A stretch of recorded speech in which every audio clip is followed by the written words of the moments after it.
Welcome to Season 4 of E-commerce Fastlane. This podcast helps resilient entrepreneurs thrive with Shopify. And now, on to episode 215.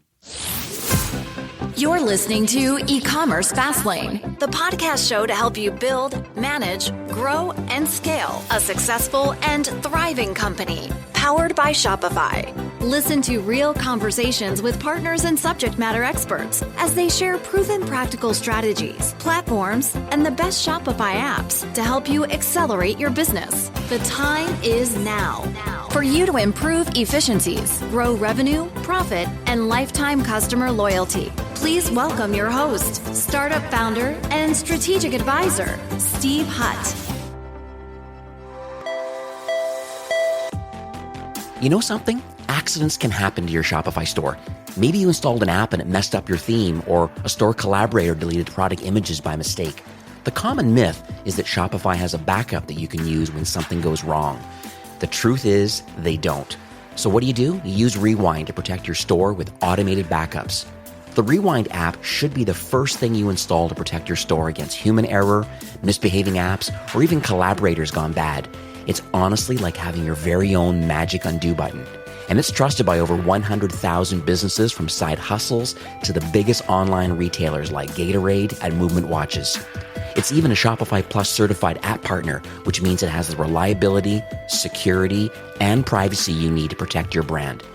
Install the Rewind app today and respond to any of their welcome emails and mention the E-commerce Fastlane podcast, and you'll get your first month absolutely free. Enjoy peace of mind with Rewind backups. Find it in the Shopify App Store or by visiting rewind.com.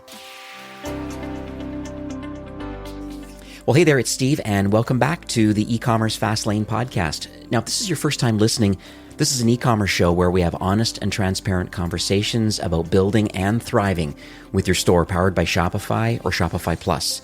If you're an ambitious, lifelong learner, you're definitely in the right place today. Now, new episodes are available twice weekly with your favorite podcast players like Apple Podcast, Stitcher, Google Play, Spotify, and many more. And they're all available at E-commerce Fastlane. Very relevant back catalog is there, and you can stream them at E-commerce Fastlane. Now, in today's episode, my guest is Chris, who's the CEO and co-founder of a company called Linkby. That's Linkby, linkby.com. And they're a platform, and what they do is they help direct-to-consumer brands to get more editorial coverage.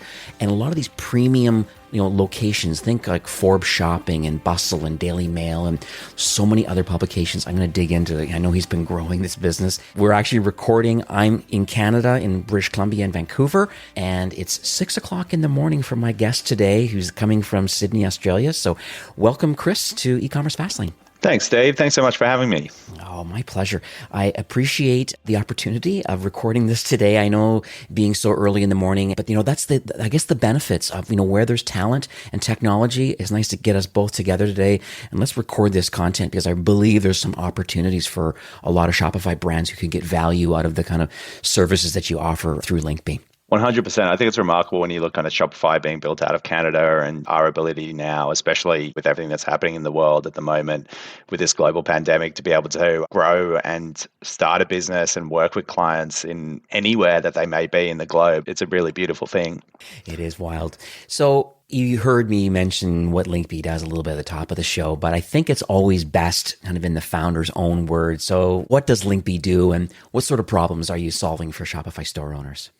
Yeah, sure thing. So very simply, I suppose our goal is to make brands famous. So when we say that, what we mean is that we help brands of any size get more editorial coverage across some of the biggest digital publishing brands in the world. So that includes brands like Forbes Shopping, Daily Mail, Bustle, and a whole heap more across not just the US, but also the UK and Australia, and soon to kind of expand into other international markets as well. And so we do this by creating a cost per click advertising campaign between your brand and the publisher.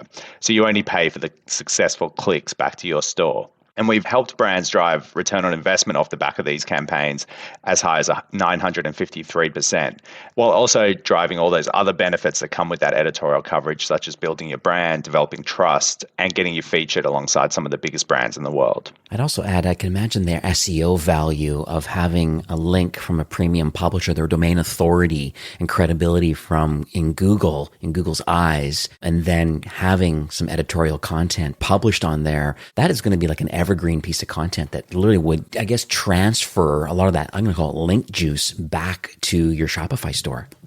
Yeah, I don't think anyone quite knows for certain exactly how the Google algorithm works and whatnot. And I think because it's commercial content, a lot of the major brands do use do not follow links, but you still have your brand being mentioned across these huge publishing brands and linking back to your site directly and generating traffic through that way. And one of the beautiful things as well is that often some of the most successful results have come from introducing your brand to a whole lot of new customers. And so that's one thing about Linkbee, is that it's a really great way to make sure that you're not just continually marketing to people that you're retargeting, for instance, and where you're sort of hitting the same consumers over and over again through the same platforms. It's really a great way to cast your net a bit wider and bring people into the top of the funnel through a platform that can also convert for you as well. Net new visitors. Love it, love it, love it. Okay, this is great. So let's talk a little bit about your journey, because it just fascinates me why people build what they build. And I believe there's a lot more than just, hey, I'm looking for some recurring revenue. Or I think the business model really goes along with the journey of the people that actually built the product. And it just kind of, usually there's an aha moment, usually. So I'd love if you could share with the audience today, like kind of what uniquely positions you and your co-founder, I guess, on a couple different points. Like number one, to have the desire to even want to build a platform like this. And then where did the expertise come? Because obviously you've been wildly successful through Australia and now expanding massively into North America now. So just would like to understand that whole journey.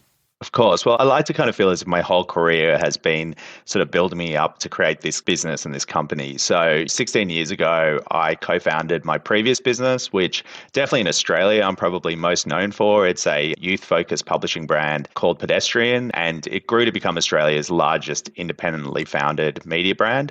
So we ultimately ended up selling that business to the largest media company in Australia called Channel 9. And to give you an idea of the scale of Pedestrian now in Australia, it's the only market in the world where Vice and Refinery 29 and kind of everything that goes along with Vice is operated under a license model, and the licensee is Pedestrian. So it's done extremely well in that youth-focused publishing space, and we were really fortunate, and we kind of were sort of at the right place at the right time. We also worked very hard, but we built something that was really significant here. But as successful as sort of Pedestrian was, one thing that I kept noticing was that we often struggled to find scalable ways to work with small to medium-sized businesses, especially those in the e-commerce world. I had loads of friends who were running their own e-commerce stores who were desperate to work with us and would always say, Chris, how can we do something on Pedestrian? But when I looked at their businesses and what they really needed, what they needed was sort of more agile, self-service style platforms, that were kind of performance-based and were more similar essentially to kind of what they were doing on Google and Facebook. And that's what Linkbee does. So we didn't have that offering at Pedestrian. And so when I started to look at my next chapter, that's what I really wanted to create. And so Linkbee helps you unlock editorial coverage across over 170 now global publishing brands with a simple campaign flow and CPC focus that you're probably already familiar with. So if you've set up a marketing campaign in the past on one of those big platforms, then you should be able to jump onto Linkbee and go through those steps really easily. And if not, we've got a team that can guide you through your first campaign as well. Very cool. I guess many people that are listening today, I mean, myself included, they're wondering, if their brand or if their vertical, if they can gain some traction from the Linkbee platform. I mean, you have these partnerships with a lot of the mainstream publications. And so I think there is merit in that, but I'm wondering, how do you choose a publication? And then maybe walk us through a little bit about first, maybe on like the brands and categories that you've currently helped, I guess, gain some notable coverage. And then I think that might spark some conversation around, can we cover all verticals, or can we select certain publications based on the type of readership they have based on the vertical that you're involved in? So kind of a few questions kind of rolled into one there, but I'll kind of see where this unfolds. Yeah, of course. So we do have some of the major publications that we're probably spending quite a bit of time talking about in this conversation. But at the same time, we do have quite a long tail of publications as well. The main criteria to be chosen as a publisher across the platform is that you're creating quality content that's of a premium nature and it's being featured, and you've got a decent sized audience there. And so we have brands like entrepreneur.com, which is very much focused on, it has a bit more of a B2B focus. You're targeting kind of founders, startup owners, things like that. On the other hand, we've got the shopping component of a brand like TMZ, for instance. So it's really broad and wide. We do like to think that for most consumer-based products, we have the right home there of a brand. And it may be a brand that the owner of the Shopify store hasn't heard about in the past, potentially. Could be a brand that has a very strong, loyal audience that is able to really move the needle for that brand or that founder. Right. And so I'm wondering about the different types of categories that are available, because I think when I think of Shopify, I don't know what the exact stats are, but I wouldn't be surprised if Shopify is half fashion, probably. And then there's so many other kind of categories. Have you found success in lots of different verticals, or is it just nature of Shopify that a lot of them are fashion related brands that are doing well? No, it's across the board, really. So, we've run campaigns for really large D2C brands, including the likes of Allbirds, Article, 30 Madison, Wink. But we've also helped loads of much smaller brands, including kind of solo founders on Shopify, get coverage that previously they weren't able to lock in and wasn't possible for them to get access to. So yeah, we've helped brands in categories. Obviously, fashion is a big one, as you mentioned, but beauty's been really, really strong. Homewares, any type of CPG goods have been really, really strong as well. And that's also a category where often the sale price can be a bit lower. And so, this kind of cost per click model does work quite well to get coverage, because it's a category that sometimes the commercial teams of these sort of digital publishers that we work with haven't gravitated towards categories with lower price points as much. Then health-based products, as well as like a whole range of sort of subscription box-based companies as well. And we've also helped smaller brands start to look at some of their first international coverage as well. So as brands start looking to ship or scale into markets like the UK or Australia, we can help to build some of that first press in kind of markets like that as well. I've noticed a lot of the publications, these are a lot of the ones that we all know of when I think of people. I'm just looking at your website, like Better Homes and Gardens, In Style. You mentioned TMZ, but there's other big ones out there too. Even like BuzzFeed, like the global BuzzFeed opportunity. You've got some serious clout here and some serious access to a lot of these. Like for sure they're big in North America, but literally you have the world's your oyster as far as English speaking publications. That's unbelievable. Yeah, thanks, Steve. Yeah, we've been pretty busy. We still feel like we've got a long way to go. And, we've got a lot of conversations and a lot of more big publishers hopefully about to drop into the site, especially across North America. But yeah, we're thrilled to have Meredith join, who obviously, as you sort of mentioned, publish People and Better Homes and Gardens and InStyle. And so we're working with them at the moment to get some of the first brands that they're going to be featuring, getting them samples and getting the editors across those products. We've also got brands like Insider, Pure Wow, the Hearst brands as well. So we've got the newspaper component of the Hearst brands in North America. And then we've got the magazine side of the business in the UK. And hopefully, down the track, we'll have the magazine side of the business in the US as well. We have like kind of men's focused sites like Uncrate and Cool Material. We have Entrepreneur, as I was saying before, which helps give you access to that kind of startup, kind of founder sort of community. The Inventory, which is very product focused, published by the team at Geo Media, as well as the portfolio brands under the Bustle arm. So we do a lot of work with the newsletters of like the Zoe Report and, as you mentioned, BuzzFeed globally. So yeah, it's a huge focus of us to kind of just keep growing that publisher pool and giving advertisers and Shopify owners more and more choice in terms of where they can hopefully have their content displayed and published. Right. So let's suppose that a brand listening today, likes the idea of getting this coverage and they understand it's a cost per click kind of model. They get it and it's going to help them drive some net new visitors. Can you kind of walk us through a little bit about what the campaign flow looks like? Because it truly is a campaign. There's some content that needs to be written. It needs to be compelling and educational and maybe entertaining and talking about, what it is that you sell or a product launch or whatever it is. And then when you have this content produced, then I guess it goes into your system. As a founder of a direct-to-consumer company, like what are the typical costs now based on I have content produced telling a story and educating or entertaining the market about something, and then what's the financial portion of getting this reach that's required? Yeah, of course. So first of all, you simply head to linkby.com. So as you said at the start of the show, that's linkby.com. You would just either request a demo, which is a great way to start because that means that you can chat to one of our team. We've got a team based in North America, so you can talk to someone in your own time zone. You don't have to wake up at 6 a.m. like I have today. It's really straightforward. And yeah, you set up an account. From there, you can set up a campaign in just 2 minutes. So the platform essentially kind of guides you through the steps to create what by the end of it is almost like a simple press release. So if you have written a press release before, great. If you haven't, don't stress. It's very, very simple. It's essentially just a kind of a briefing form for the publisher so that they know everything that they need to know about your brand, but also about what it is that you would ideally like them to kind of write about. Brands use the platform to talk about a sale that they might be having, kind of trying to get cut through around a sale period like Black Friday or Cyber Monday. Or it could be a new product or a new initiative that you're launching or a new vertical. All of these things are things that we've helped Shopify founders with over the years. So you can then put in your campaign dates, very similar to kind of a Facebook campaign or something that you're running on Google or Instagram. You put the start and the end date in. You won't get charged for anything that happens outside of those campaign dates. We recommend about a kind of 3-month campaign to kind of give publishers the largest possible opportunity to be able to pick up the story, write it up, and then also have a decent amount of time to be able to kind of distribute it through all of their various channels, which gives you more coverage. You also upload your budget. So this budget acts as the absolute cap of what you will spend through the platform. So you will not spend more than that amount of money, and your CPC. So in Linkby at the moment, you choose your CPC. There is a minimum CPC. And when I say CPC, that's cost per click of $1 US and a recommended level of $1.50 US. So then when you choose to work with a publisher, you have to set an allocated budget to that publisher. So it's essentially from your larger budget, how am I splitting that up to publishers?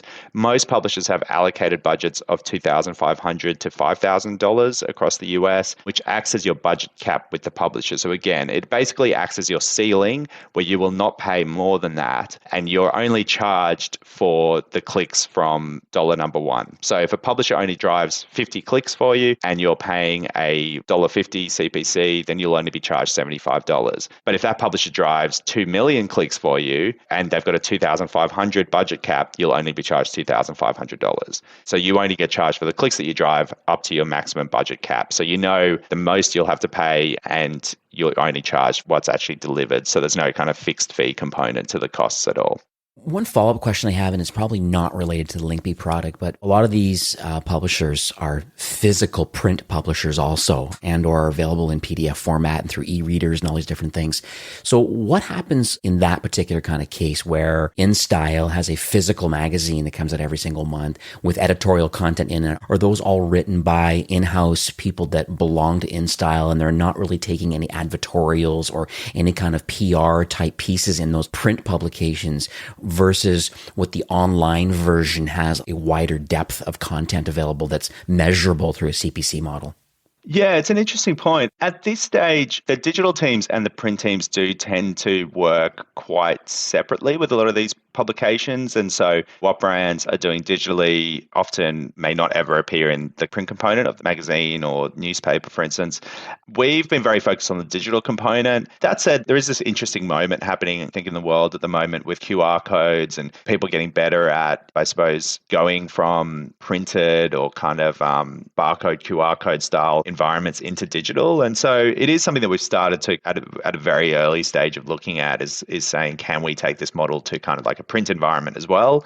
It may seem like a strange thing to do in 2021 to be looking at how you can go from digital to print, because digital is pretty sweet, in terms of kind of having like very low limits to kind of scalability. But it is definitely something that we think is interesting. And I think for these publications, I mean, I'm a absolute sort of publishing nerd, and kind of my first ever job was at a kind of a news agent, which I'm not even sure if you have that term in the kind of the US or Canada. Maybe it's like similar to like a newsstand where like I would sell magazines and things like that. And that's back when I was was, kind of 15 years old. So I've always been surrounded by these publications and mastheads and print products, and I love it all, like, any type of kind of content, wherever it is. And so anything we can do to sort of help small to medium-sized businesses better connect with publishers, I think is a good thing. So it's definitely something that's on our radar, but at the moment, it's predominantly across the digital component of these publications, and that's where you're getting the value.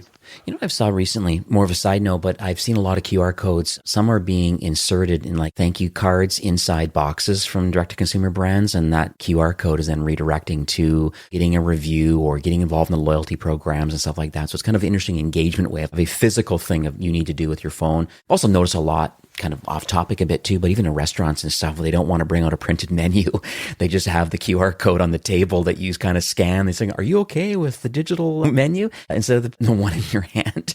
And so we always kind of take a quick snapshot of that and boom. So it seems that more and more people are getting used to the QR code kind of opportunity it's available. And I have seen it in print magazines and stuff just to direct to a more engaging kind of online presence and or landing page and lead capture and all the things that go along with getting out of print and getting into the digital realm.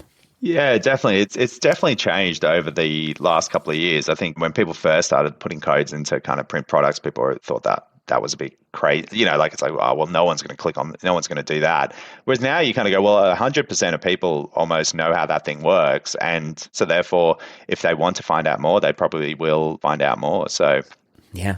I've even seen physical packages now too, like actual goods with a QR code on them, like the outside packaging. Yeah, wow. So it's so interesting kind of where it's headed.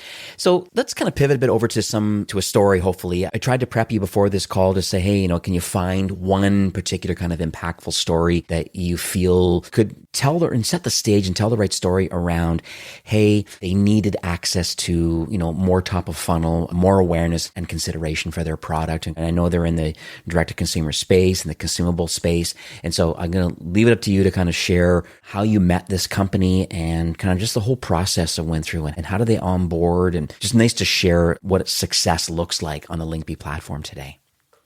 Yeah, of course. I mean, it's one of the biggest thrills for me is working with companies that are run by friends or just companies that are run by first-time founders or young founders and seeing them get these amazing results off the back of the platform.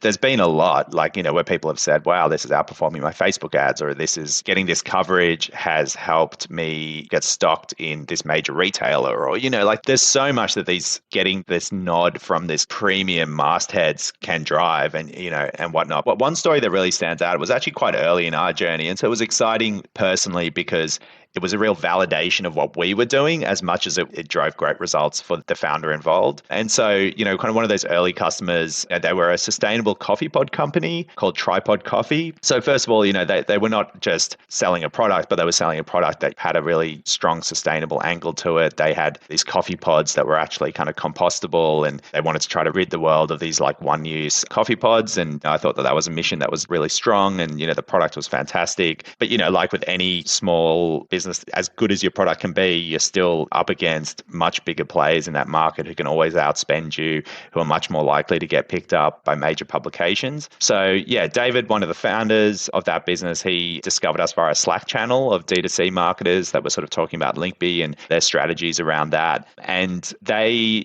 ran their first campaign, which was a big deal for them. Like they were a tiny team and, kind of every marketing dollar needed to perform. And I guess because of the way we work with publishers, we do have these budget caps in there, which I think sometimes can be a little bit daunting to brands, but they took the leap. They realized the power that one or two really strong articles could drive in that early stage of their business. And yeah, they pitched to a handful of publishers, and very luckily they got the campaign picked up by David's first choice, which was a website in Australia called Broadsheet. Interestingly, getting a broadsheet feature in Australia is huge. There's actually this term, it's called getting broad chat. Basically, what that means is getting featured across this site sometimes leads companies to get so much new traffic and business that it actually kind of sometimes causes issues for them because there's too much demand for their products.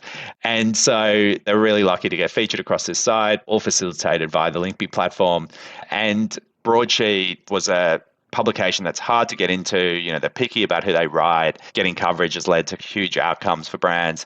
And usually you would need to either spend thousands of dollars on a marketing campaign or have a fancy PR agency, both of which are out of the reach of someone like David, who was the founder of Tripod. So when Tripod locked their story in, they were beyond excited just to have that feature. But then the content ended up actually driving such huge volumes of sales that it led to Tripod's largest ever day of sales in their history by quite a large margin. And we see this all the time with brands. We had a brand in the UK recently where we sold out their Amazon store from a feature that they had across one of the major UK independent stores. And yeah, it's just sort of thrilling to see, kind of hear from founders who are getting these results off of the platform. It often comes out of this really exciting moment, which is that validation for their business, which is getting secured and featured across some of these large publications that previously they probably never thought they would have access to, while obviously driving return on ad spend and driving all of the other benefits that go along with being featured across those publications. Right.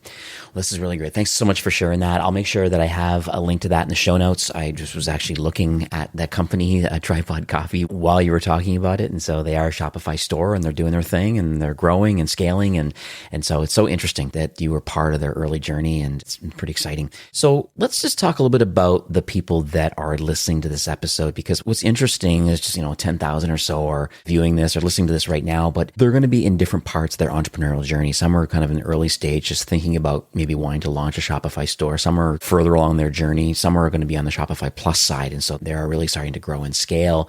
But just from your perspective, because you deal with lots of entrepreneurial people and you're helping with production of getting articles out and getting more coverage, and you see what success is there anything specific or advice that you could give? I know it's more general advice because we have all different types of complexities and maturities of entrepreneurs that are listening today. But nice just to hear it from your perspective, what you believe people should be working on right now to help grow and scale. Yeah, definitely. I think probably the first thing, and this is just a tip I would give to kind of almost any entrepreneur, is don't discount yourself from any opportunity because you see yourself as being too small for it. If you're ambitious and you act like a much bigger company than you are, then the beauty of Shopify is that it's got this huge ability to level the playing field, right? So you can have access to world-class e-commerce tools that are as strong and as powerful as some of the biggest players in the market. And so I think, you want to kind of treat your brand with the same respect and the way you present it. We do find that the difference sometimes between brands getting, really strong pickup from publishers and maybe not so much is quality kind of design across the mastheads and just brands that are trying to look like a premium brand across these platforms. And that can make a huge difference, from something that where people go, oh, well, we're just small, so we're just going to look like a small store. And I think that's one of our passions at Linkbee. It's helping kind of small and medium-sized businesses really act like industry leaders and, get editorial coverage and features from some of the biggest names in publishing, coverage that typically went to much bigger brands that have staff in the hundreds of millions of dollars of revenue and whatnot. Yeah, as I sort of said in that previous example, I think, the biggest buzz for us is helping entrepreneurs and companies that are emerging get cut through and coverage that they previously were unable to, that then drives really strong results for them. Mm-hmm. Love it. Love it. So what does the future look like for Linkbee? Are you able to share maybe what your North Star is? I know that, we've not maxed out Australia and UK, but, your journey started there. And here we are now in the US. Are you able to, just end of the day, I'm just trying to understand more about how you're going to continue to iterate on your platform and just offer more value. You have lots of publications, but just what's the future going to look like? Yeah, definitely. Well, we're continuing to have more and more conversations with more publications. So the goal is to really significantly expand our publishing pool, especially across the US. So that's going to be something that you're going to see if you are on the platform. You'll see over the coming months that there'll be more and more big names joining the platform. We're also currently testing out some new products that will add even further scale to kind of what we're doing, but still really tightly connected to our mission to help revolutionize the way that brands and publishers connect. And we'll also start to, probably quite later in this year, start to look at other international markets to expand into as well. So we're looking at other European markets as well as doing work across Asia as well. So for us, it's with every market we've been into so far has been a success, and there's definitely huge demand for this product. When I talk to global teams that speak directly to brands, they always say, I've never had so much positivity around a product, which is cool. So it definitely doesn't feel like you're kind of selling anything. It feels like you're really solving a problem, which is what we try to do. So yeah, so I'd say growing and expanding the publishing pool, building some new products that help to just add a bit more scale to the offering, then yeah, kind of further internationalization is what the real focus is. Perfect.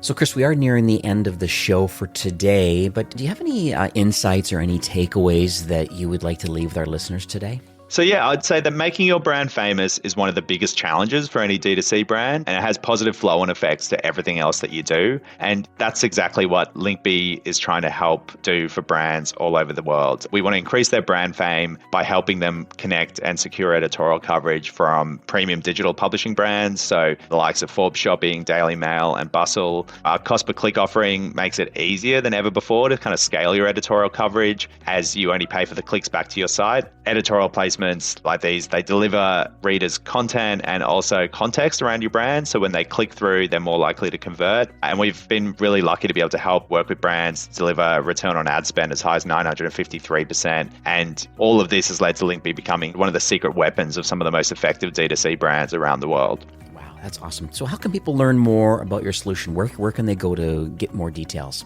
Yeah, if you'd like to find out more, simply visit linkbee.com. So that's linkby.com. And you can set up a free demo, chat to one of the team, and find out how we can help make your brand famous and get you some more editorial coverage across premium publishers around the world. Now, we did speak offline before recording today. I understand that you would like to share an offer for those listening today. Yeah, of course. So one of the things that I think sometimes brands find a little bit daunting about Linkbee is that, as I sort of said, through the campaign creation tool, we sort of help people set up a press release and find that way to talk about the brand and find that hook or that angle to really get an editor excited about what it is that they're seeing when it's being pitched to them. And it's definitely a bit of an art form, and it's something that, just having run campaigns now for thousands of clients and to a variety of publishers all over the world, we've become really, really great at. And we actually have a creative services team in-house that specifically works with some of our largest brands to help them continually find angles and fine-tune their offerings. This creative services team is part of our managed services component of what we offer, which is, again, usually only accessible to kind of larger brands because it involves ongoing fixed fees and things like that. But for, e-commerce Fastlane listeners, we've got a really, really great offer, which is that if you set up a demo and just mention to our account manager who you speak to that you found out about us through e-commerce Fastlane, then we'll be happy to give you access to those creative services for free, for absolutely no cost. So it's usually something that would cost brands to have our team help them fine-tune their angles, their press releases, their editorial pitches, and, identify those strongest hooks available to gain the best pickup from publishers. So, so as I said, you can get access to our creative services team for absolutely nothing if you have listened to this podcast, set up a demo on the site, and we'll be more than happy to give you access to that, because it is something that we're working hard to be able to do, is to help any brand, no matter their size, get more coverage and cut through. And, like our creative services team are absolute guns at being able to find that angle and that secret sauce for a brand to be able to stand out amongst a very crowded environment when it comes to, editors and the choice that they have of brands that they can write about. One nice thing too is I'll make sure that I have the link to the sign up form and some of the details, I guess, like further details on this creative services. I think it's an amazing offer, and I want to thank you for that. I'll have it redirect from ecommercefastlane.com/Linkbee, and that will redirect you to this particular landing page, which will have the details of how you can get a demo just to see the platform, sign up for it, and then think about the campaign that you want to build, and then have one of the team members through the Linkbee creative team to kind of help. Just structure it in the best possible way. I think it's an art and a little bit of a science around it, and I think you've kind of fine-tuned that over thousands of some projects that you've been working on. So I just wanted to appreciate you for offering that to our listeners today. So take Chris up and his team up on that offer. I mean, really go check out linkbee.com and take a look and see what they have, or go to that landing page. It'll all be in the show notes and stuff like that, so you can find out more details. I think it's another angle, another way of just helping drive net new visitors. I always talk about how do we get more awareness and consideration for your brand, instead of maybe spending it just all on Facebook or Google or other different types of social channels and stuff like that. There's lots of channels out there. This is another interesting channel that's not been maximized, I believe, by a lot of brands, but there's wild success, mostly for the larger brands, but you're kind of bringing it downstream. I just wanted to appreciate you. Thank you for building this platform, and thanks for, really pushing hard in the North American market. Once again, I just appreciate you sharing your knowledge and your vision and really helping to give back to the Shopify ecosystem. No, thanks so much, Steve. Thanks so much for your time. And it's such an amazing opportunity to be delivered into the earphones and earbuds of all of these amazing Shopify founders. I think as a Shopify shareholder, pretty amazing seeing such an amazing business form that's given so many people around the world such huge opportunities. And yeah, like as I said, I think we haven't actually pulled the data. I would hazard a guess that probably more than 60 or 70% of our clients are probably on Shopify. So it presents a huge part of our ecosystem as well. And yeah, anything we can do to help, please just reach out. All right, sounds good. Time for you to have a coffee and time for us to say goodbye. Have yourself a good morning. Thanks, Dave. Now, this episode was brought to you by the team at Rewind. The common myth is that Shopify has a backup that you can use when something goes wrong with your store. The truth is, they don't. So what do? You use Rewind to protect your store with automated backups. The Rewind app should be the first thing you install to protect your store against human error, misbehaving apps, or even collaborators gone bad. It's like having your very own magic undo button. It's trusted by over 100,000 businesses, large and small. So enjoy peace of mind and install the Rewind app today. And make sure to respond to any of their welcome emails and mention the E-commerce Fastlane podcast, and you'll get your first month absolutely free. Learn more by checking out Rewind in the Shopify App Store or by visiting rewind.com. Well, that's it for today's episode. I'd like to thank you, a loyal listener of E-commerce Fastlane.